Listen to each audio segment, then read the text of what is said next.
Le transport fluvial dominé par les pirogues à moteur à Grand Laou dans le sud du pays est un moyen de transport qui n'est pas sans danger. Et puis au Ghana, Nana Akufo-Addo et John Mahama Dramani sont au coude à coude dans la course à la présidentielle. Ils étaient plus de 17 millions d'électeurs ghanéens hier à se rendre aux urnes. La commission électorale devra annoncer le vainqueur du scrutin dans les prochaines 24 heures. Bonsoir et bienvenue dans le journal. Les pirogues équipées de moteurs sont en vogue à Grand Laou, dans la région des Grands Ponts. Petits et grands utilisent ce mode de déplacement qui n'est pas sans danger. Pour améliorer les conditions de sécurité à l'embouchure du fleuve Bandama, la police maritime part à toute éventualité. Faisons un tour en pirogue sur les trois eaux avec notre reporter Dangui Dangui. Bienvenue au bord de l'eau, dans la cité des Trois Eaux, près de l'embouchure. C'est ici que le fleuve Bandama, la lagune Tagba et l'océan Atlantique se mêlent et s'entremêlent. Ici, le règne des pirogues et les hors-bords est quasiment sans partage. Une vingtaine de villages du département ne sont accessibles qu'avec ces pirogues. Élise a traversé avec son bébé pour l'envoyer à l'hôpital. Le souvenir du jour où sa pirogue avait chaviré ne la quitte jamais. J'étais enceinte de mon bébé.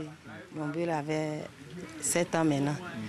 J'étais dans la pirogue et puis je suis noyée dans l'eau là. Mais quand je suis noyée, mon mari m'a sauvée dans l'eau là.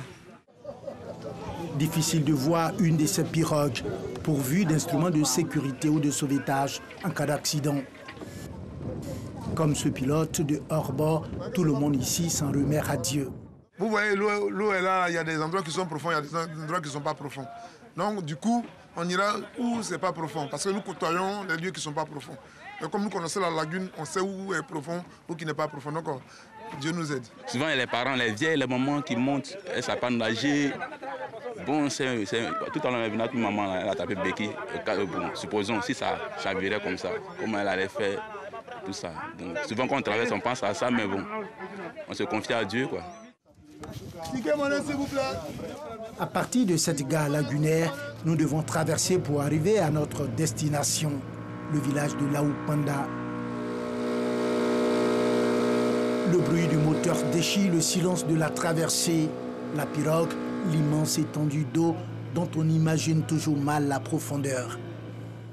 Au cœur des Trois Eaux, avec l'embouchure à portée des yeux, la traversée se révèle finalement être un véritable vecteur d'émotion. Le vent, l'étendue d'eau, les îles de mangrove, les oiseaux au repos sur les bois plantés dans l'eau, les autres pirogues au loin donnent de la poésie à la traversée, malgré les risques d'accident et la peur qui ne sont jamais loin. Vous voyez, quand on vient de là-bas, on pourrait faire une ligne droite pour partir, mais on contourne la profondeur. Mais si jamais on voit ici, vraiment il y a un problème, automatiquement on sera obligé de se diriger dans les endroits qui ne sont pas profonds, qui ne sont pas loin des profondeurs. Donc c'est comme ça que nous pratiquons ici. J'ai peur. Si je monte dans les choses là, si ça fait comme ça, que ça fait faire les choses là, j'ai peur. Cette gare lagunaire reçoit souvent la visite du chef de division de la police maritime de Grand Laou, afin de sensibiliser les pilotes de pirogues ou de hors-bord sur les questions de sécurité. Aujourd'hui, c'est jour de marché. Et le transport fluvio-maritime est intense. Donc, je suis venu voir mes collaborateurs ici pour leur laisser les consignes habituelles et en même temps me joindre à eux pour parler aux transporteurs afin qu'ils veillent à la sécurité, notamment éviter de prendre plus de passagers et de tenir compte, lorsqu'ils prennent des bagages, de tenir compte également de la capacité des embarcations. Mieux, le responsable de la police maritime de Grand Laou a une idée pour pourvoir les bateaux de dispositifs de sécurité dans l'intérêt des usagers. Nous sommes en phase, surtout je peux dire au mois de janvier, d'acquérir des équipements de sécurité, notamment des bouées couronnes, pour une utilisation mutualisée des transporteurs fluvio-lagunaires. C'est ce que nous envisageons. Entre-temps, une bonne partie des populations du département de Grand Laou n'ont d'autre alternative que l'usage de ces pirogues ou hors-bord sans système de sauvetage ni de sécurité. Depuis 47 ans que le lycée Mami Oufoué-Fété de Bingerville existe, l'établissement n'a bénéficié d'aucune rénovation. Consciente de l'état de délabrement de leur ancien lycée, l'amicale des anciennes du lycée Mami Fété de Bingerville et des donateurs ont collecté 10 millions de francs CFA pour rénover et construire des latrines pour les jeunes filles du dit lycée. Le reportage de Clément Boucaud. Les jeunes filles du lycée Mami Oufoué-Fété de Bingerville sont en joie. Leur calvaire vient de prendre fin grâce à la générosité de l'amicale des anciennes de ce lycée qui a réhabilité les toilettes de leur ancien établissement scolaire. Coût de la réhabilitation, 10 millions de francs CFA. Nos toilettes étaient sales, nous ne pouvons pas rentrer. Mais maintenant, nous voyons que c'est propre. Ils ont rénové nos toilettes. Aujourd'hui, nous avons offert aux jeunes filles des toilettes, des sanitaires, 8, et également des kits pour les internes, des kits pour les accompagner à l'internat. Et nous le faisons chaque année. Parce que pour nous, nous avons un engagement vis-à-vis du lycée et vis-à-vis de ces jeunes filles-là. Ce lycée nous a formés et nous pensons lui devoir beaucoup, de même qu'à l'État de Côte d'Ivoire. C'est de l'argent que nous avons réuni grâce à des donateurs anonymes, à des entreprises, des particuliers qui nous ont fait des dons et aussi les anciennes du lycée qui ont individuellement apporté selon leur bourse pour que cela devienne réalité. Un soulagement pour élèves et encadreurs du lycée Mami Oufoué-Fété de Bingerville qui n'a bénéficié d'aucune réhabilitation depuis sa création. Tout le système d'eau, tout le système d'électricité, tous les bâtiments, tout est en train... C'est le début de la ruine, excusez-moi le mot. 47 ans sans avoir reçu une quelconque réhabilitation, il est grand temps. Lorsque l'on a un effectif de plus de 4150 élèves, des latrines en nombre suffisant s'imposent. Et c'est ce qui s'est passé aujourd'hui. Nous remercions grandement l'amicale des anciennes du lycée. L'amicale des anciennes du lycée Mami Oufoué-Fété de Bingerville a été créée le 12 décembre 2015 et a posé une douzaine d'actions en faveur des jeunes filles de l'établissement. À travers ces actions, l'amicale entend susciter l'abnégation des jeunes filles au travail afin de devenir elles aussi des donatrices de demain. La sensibilisation à la paix ne s'essouffle pas. Pour pérenniser la culture du vivre ensemble, la jeunesse de la commune de Port-Boué a organisé un tournoi sportif dénommé le Gala du Vivre Ensemble. Le deuxième du genre, Bintou Pekele et Antoine Bassa ont immortalisé pour vous ces moments de fraternité. C'est le but de la victoire qui met fin à la demi-journée du gala sportif du Vivre Ensemble qui a opposé 6 équipes de la jeunesse de Port-Boué. Ces jeunes des différents quartiers de la commune ont disputé plusieurs matchs au centre pilote en vue de renforcer leur unité et de sensibiliser à la culture de la paix. Un objectif atteint par l'esprit fair play qui a prévalu à cette rencontre. Il ne sert à rien de se battre, de se tuer. Des futilités pour des personnes qu'on ne voit même pas. Nous avons le droit de cohabiter ensemble, de causer, de vivre ensemble parce que le premier sauveur, c'est ton voisin. C'est une très bonne initiative qui a été couronnée par la victoire de notre équipe, même si nous avons fini deuxième. Et c'est cela, c'est Port-Boué qui gagne. Un message appuyé par Souleymane Ouattara, fils de la commune et parrain de ce tournoi sportif.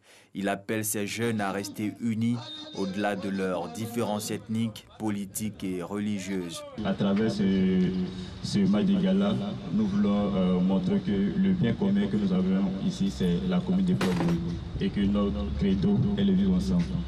Nous avons mouillé le maillot et enfin, c'est Port-Boué qui gagne. Initié en 2019, ce gala sportif du Vivre Ensemble se veut un rendez-vous annuel qui vise la cohésion sociale et la prise de conscience des jeunes. Fraternité et convivialité, un leitmotiv qui mobilise cette jeunesse pour les prochaines éditions du gala sportif du Vivre Ensemble. Le festival hip-hop Enjaillement a fait carton plein au Palais de la Culture de Trècheville. Cette grande manifestation musicale en vue de détecter des talents dans le domaine du hip-hop, un genre musical qui séduit la jeunesse ivoirienne. Parmi les 8 candidats, un seul ira représenter la Côte d'Ivoire à Bamako, au Mali.